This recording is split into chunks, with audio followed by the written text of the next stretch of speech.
யான் பெற்ற இன்பம் பெருக இவ்வையகம் வான் பற்றி நின்ற மறைப்பொருள் சொல்லிடின் ஊன் பற்றி நின்ற உணர்வுறும் மந்திரம் தான் பற்ற தலைப்படும் தானே.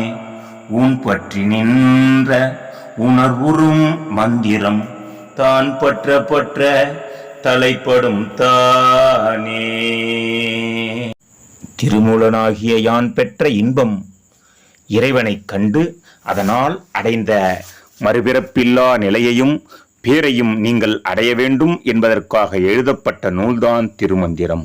இதை ஓதி வழிபட்டு உணர்விலே கலக்கும்படியாக, உடலிலே கலக்கும்படியாக, ஊனிலே கலக்கும்படியாக செய்து ஓதி வழிபட்டால் எம்பெருமானை அடையலாம். ஓம் நம சிவாய.